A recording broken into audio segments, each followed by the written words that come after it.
እስኸን እንተ ትኾናኸ እዚ ናይ 5 ዓመት ከፊላትሉ ዘላ መስዋእቲ ምስ ከፈለትሉ ከም ዝበዲልዋ ዘሎ በደል እንተ ዝብድለክን እሞ እዚ ዝሰርሖ ዘሎ ከቢድ ስራሕ እናሰርሐ እናረአኽን ገንዘብ ተቐበልክን ዶ ሰላምታ ኣይረሳዕኹን ፍትዋት ተኸታተልተይ እንኳዕ ብሰላም መጻኹም ኢሎም ማለት ሒዘልኩም ዝመጻኹ መደብ ድማ መደብ እንታይ ተመክሮን ዝብል ሓንቲ ሓፍተይ ዝጸሓፈትለይ ዛንታ ይሕዘልኩም መጽኤ ኣነ ከም ትኹሉ ግዜ ናይ ዝሓፍተይ ዛንታ ኣንበየ ምስ ወዳእኹ ሓሳበይ ከካፍላየ ንስኻትኩምን ዛንታ ኣሰሚዕኹም ምስ ወዳእኹም ከምቲ ልሙድ ሓሳብኩምን ምኽርኹምን ኣብ ኮሜንት ንኽተስፍሩላ ኣቐዲመ ብትሕትና ክላበወኩም ይፈቱ ናብዛ ናይ ዝሓፍትና ዛንታ ከብለኩም ሰናይ ምክትታል እዛ ናይ ዝሓፍትና ዛንታ ከምዚያ ትብል ኣብየ መጀመርታ ብጣዕሚ እየ ዝፈትወኪ ነዊሕ ዕድመን ጥዕናን ይሃብኪ ከምኡ ኢልኪ ምስ ጥንካረኺ ትቕፅሊ ይግበርኪ መርኣያ ኢኺ ኣሚን ዝሓፍተይ ንኹላትና ይቐኒየሊ ከዓ እና ኣነለ ምኽረደሊ መጀመርታ ካባኺ ካብኡለ ካብ ተኸታተልትኺ ምኽሪ ክጽበአ እና ፍቕረኛ ነይሩኒ ኣብ ስደት ስዑድ ኢና ተፋሊጥና ለዋህ ትሕተኛ ሓላይ ማሕበረሰብ ግልጺ ናይ ዕላማ ሰብ ኮይኑ እዩ ተፋሊጡኒ በቃ ግልጽ ኮይኑ ክገብሮ ዝሓሰብ እኳ የማኽረኒ ምንም ኣይሓብአንን ነይሩ ኣነለ ብድሕሪ ግዜ ኣፍቂረዮ ተራኺብና ወላ ተራኺብና ኣይተቐየረንን ስለዘይተቐየረኒ ወሲኸ ኣፍቂረዮ ካብኡ ብድሕሪኡ ዓዲ ኣትዩላ ኣይተቐየረንን ይድውል ይጽሕፍ ብልበይ ኣሚነዮ ንገዛና ቡና ሒዙ ኸይዱ ተፋሊጥዎ ብዓዲለ ወዲእና ግን ቅድሚ ብዓዲ ምውዳእና ሓደ ወዲ ሓውቦይ ይፈልጦየ ኣስመሳይ ሕማቕ ሰብ እዩ ዒዋላ እዩ ሰላሕ እናበለ ክንደይ ኣጓላት እዩ ዘባላሹ ኢሉ ነጊርዎ ንገዛና እምቢ ኣይንቕበሎምን ኣይትደልዮን ኢሎምኒ ኩሎም ኣብዮምኒ ኣነለ ደረቕ ኢለ በቃ ጓልኩም ኣይኮንኩን ኢለዮ ክንደይ ሰብ ሓቲትና ኢና ኣየድልየክን ኢሎምኒ ድሓር በቃ ምድዋል ሓዲገዮ በሊ ደስ ይበልኪ ባዕልኸ ዝወዳእኽዮ ይምጽኡ ድሓር ብዘይ ሽማግለ ዘይንቡር ከይትገብሪ ኢሎም ተወዲኡ ምስ ተወድአ ገንዘብ ለኣኸለይ ስራሕ ክኸፍት ኢሉኒ ሰዲደሉ ማለተይ መሊአሉ 2 ዓመት ሰሪሑ ከሲሩ ሸይጥዎ እተን ዝነበርኡ ቅርሹ ኮፍ ኢሉ ይበልዐን ነይሩ በቃ እንታይ ክሰርሕ ክሳራ እዩ እናበለ ካብ ንጨኻጨኽ ኢለ ምዝራብ ሓዲገዮ ኩሉ መዓልቲ ብሰንኩ ስለ ንበኣስ ዝነበርና ካብኡ ምስ ሓወይ ተባኢሶም ንምንታይ ኢለዩ ምስ ጓል ረኺበዮ ኢሉኒ እቲ ፍቕረኛይ ደሞ ቤተሰበ እያ ኢሉ ምሒሉለይ ኣሚነዮ ገዛና ግን ይሽውደከሎ ኢሎም ምስማዕ ምስ ኣበኽዎም ኩሎም ተባኢሶምዎ ድሓር ኢጋማ ተጀሚሩ ማለት እናተባኣስና እናተዓረቕናስ ኣብ ዓዲ 5 ዓመት መሊእና ጠቕላላ ግን 7 ዓመትና ኢና ኢጋማ ኣውፅለይ መጽኤ ሓዳርና ክንገብር ኣነ ተመሊሰ ኢጋማ ክተውፅኢ ዓዲ ክሰደኪ ኩሉ ወዲኤ ብኢጋማ ከምፀእኪ ኢሉኒ ተረዳዲእና ፕሮሰስ ምስ ጀመረ ሓወይ ስራሕ ክኸፍት ቅርሸ ለቅሕኒ ኢሉኒ ኣይብለይን ኢለዮ ሰሚዑ ንዕኡ ዲኺ ክትህብዮ ንዓይ ከሊእኺ ኢሉኒ ክምልሰልክ እየ ሰሪሐ ኣለቅሕኒ ኢሉኒ ኣሞርዕዮ ነይረ እየ ይኣኽለካ ኢለዮ ተባኢስና እቲ ኢጋማ ከይቋርጾ ጀሚርዎ ንሓወይ ከይሂቦ ፍቕረኛይ ቅርሸ ይብሉን ምስ መፀ ክሰደሉ ኢለ ካብኡ በቃ ተዓጻጺና ኢጋማ ወዲኡ መጺኡ ገዛ ፈረሸት ተቐቢለዮ ኣመስጊኑ ኣይደክምን ስራሕ ለ ረኺቡ ከቢድ ስራሕ ይሰርሕሉ ኣነ ናብ ስራሕ ምስ ተመለስኩ ኣብቱ ሽጋና ዝነበረ ኣጓላት ለከ ተፋሊጡ ተፋቒሩ ብድሕረይ ኣነ ሓዲገዮ ስራሕ ከይደ ነይረ እየ ድሕሪ 3 ወርሒ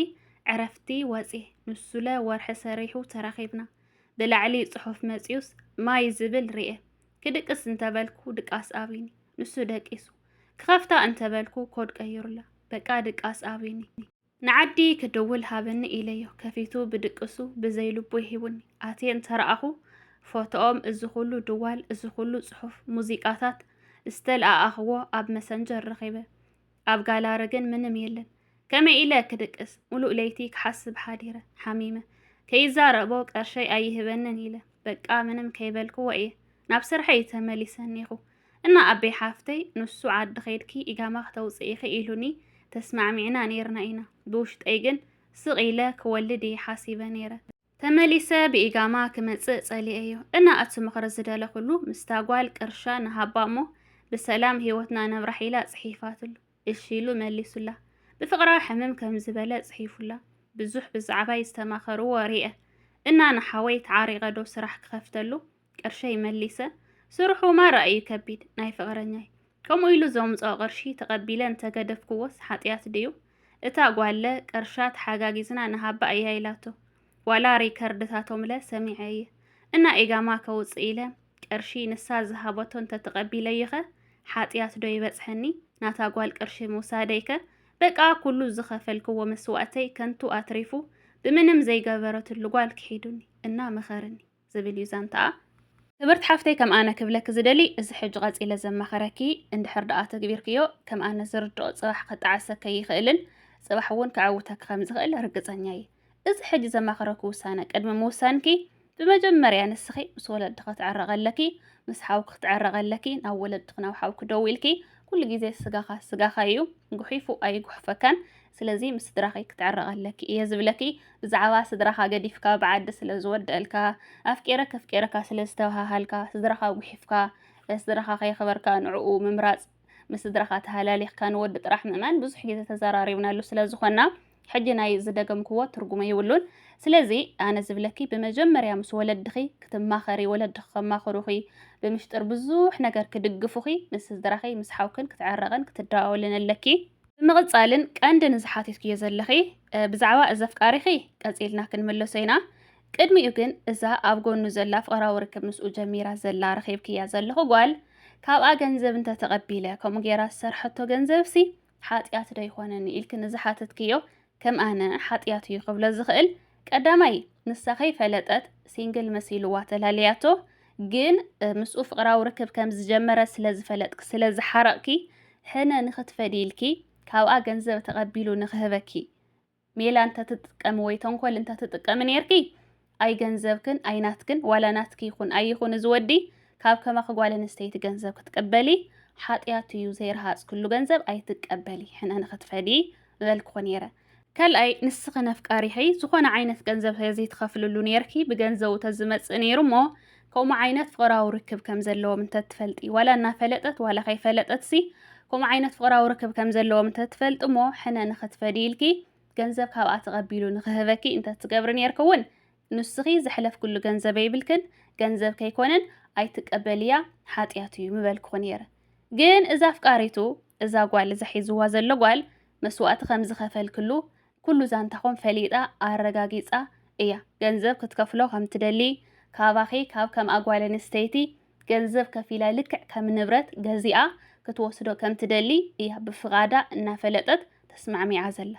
ስለዚ ካብኣ ሓጢያት ክኾነክ ዝኽእል ሕጂ እውን ክደግመልክ ዝኽእል እንድሕር ደኣ ካፍቲ ነፍቃሪኺ ዝኸፈልክሉ ገንዘብ ሕነ ንኽትፈዲ ኢልኪ ሕልፊ እንድሕር ደኣ ወሲድኪ ሕጂ ፅቡቕ ስምዒት ክስምዐኪ ይኽእል እሞ ጽባሕ ግን ከጣዓሰኪ ይኽእል እዩ ምክንያቱ ዘይናትኪ ሕልፊ ስለ ዝወሰድክ ማለት እዩ። እተን ዝኸፈልክሉ ገንዘብ ንዘፍቃሪኺ ዝሃብክዮ ገንዘብ ንሰን ብሙልአን ደሚርኪ እዛ እናፈለጠት ካባኺ ካብ ከም ኣጓል ኣንስተይቲ ብገንዘባ ገዚኣ ካብ ህይወቱ ንዓኺ ኣባሪራ ንዓኣ ንኽትወስዶ ገንዘብ ንኽፈላ ትብል ዘላ ጓል ኣንስተይቲ እተን ትኽክለኛታት ገንዘብ ክተን ዘውፃኽየን ገንዘብኪ እንድሕር ደኣ ተቐቢልክያ እንድሕር ደኣ ንዕኡ ሂዋቶም ንሱ ሂቡክ ግን ገንዘብክዩ ረሃፅክዩ ሓላልክዩ ግዴታ ክንመሰልክን እዩ ምንም ዓይነት ሓጢያት ኣይብሉን ኢለይ ኣነ ከመኸረክ ዝኽእል። ካልእ ብዛዕባ ኣፍቃሪኺ እውን ኣፍቃሪኺ ትማሊ ሓሚሙ ወይ ጠሚዩ ርኢኽዮ ኢድክ እንተትዘርግሕሉ ነርኪ ሕጂ ስለ ዝጠለመክ ጥራሕ ገንዘብ እንተትቕበልዮ ነርክ እውን ሓጢያት እዩ መበልክኹ ነይረ። ምክንያቱ ትማሊ ንዝኾነ ሓላፊ መንገዲ ወይ ኢዱ ንዝዘርግሐልካስ ጽድቂ ክረክብ እየ ኢልካ ኢድካ ትዘርግሐሉ ኢኻ ንጽድቂ ኢልካ እንድሕር ደኣ ዘርጊሕካሉ ኢድካ ናትካ ክኸውን ናትካ ዘይክኸውን ዘይኮነሲ በቃ ንጽድቂ ጥራሕ ኢልካ ኢኻ ትዘርግሐሉ። ስለዚ ሓሚሙ ንጽድቂ ኢልኪ ክሂብክዮ ወይ ጠሚዩ ንጽድቂ ኢልኪ ክሂብክዮ ንኣመንኪ ክሂብክዮ እሞ ኣይትቀበልዮ ስለ ዝጠለመኪ መበልክኹ ነይረ ማለት እዩ። ካልኣይ ከዓ እዚ ወዲ ብገንዘቡ ተዝመፅእ ነይሩ ንስኺ ሓንቲ ቅርሺ ተዘይትሕልፍሉ ነርኪ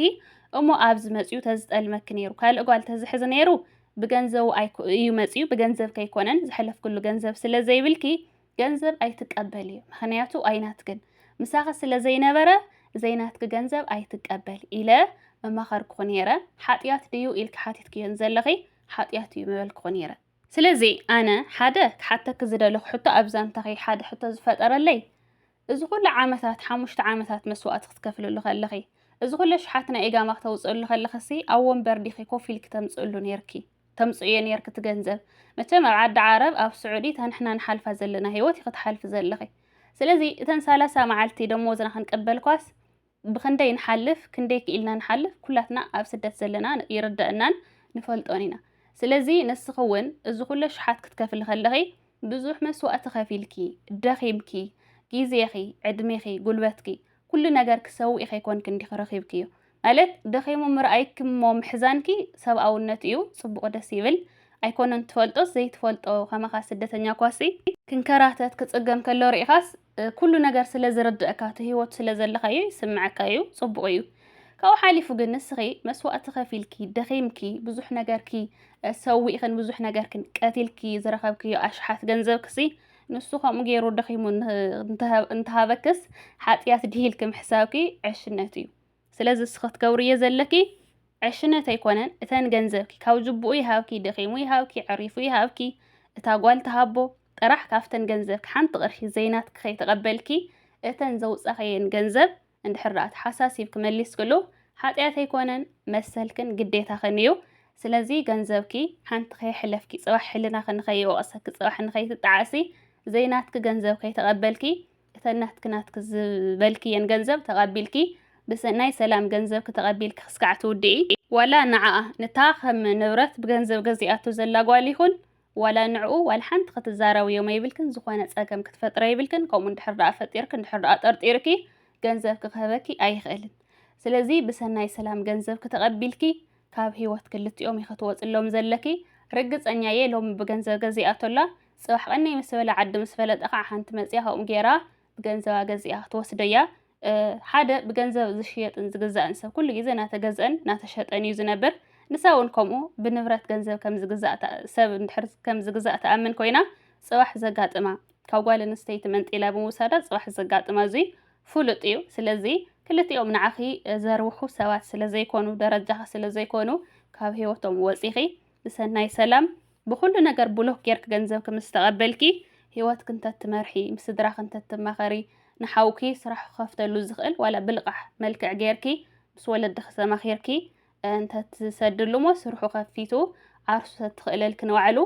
ዓብዪ ቅሳነት እዩ ኢለይ ኣነ ከመኸረኪ ዝኽእል ካልእ ብተወሳኺ እውን ብኩሉ ነገር ብሎክ ጌርኪ ብኩሉ ሶሻል ሚድያታት ብኩሉ ብደረቕ ስልኪ እውን ከምኡ ብሎክ ጌርኪ ስራሕኺ ብሰናይ ሰላም ተትሰርሒ እንተዘይትተሃላለኽዮ ትወፅዮ እጃዛ እውን ከምኡ ኣረጋጊፅኪ ብስራሕ ከብዲ ዓረብ ትኮይንኪ ምንም ከምፀልከ ይኽእልን ስለዚ ከምኡ ጌርኪ ህይወት ክንተትቕፅሊ ኢለይ ኣነ ከመኸረኪ ዝኽእል ካልኦት እውን ከመኸሩኹሞ ብምኽሮም ክትጥቀምሉ ተስፋ ይገብር ሎመዓልቲ ዝነበረት ናፃንሒት እዚኣ እያ ትመስል ኣብ ቀፃሊ ቪድዮ ክስካዕ ንራኸብ ሰሰናይ ንዓኹም ባይ ባይ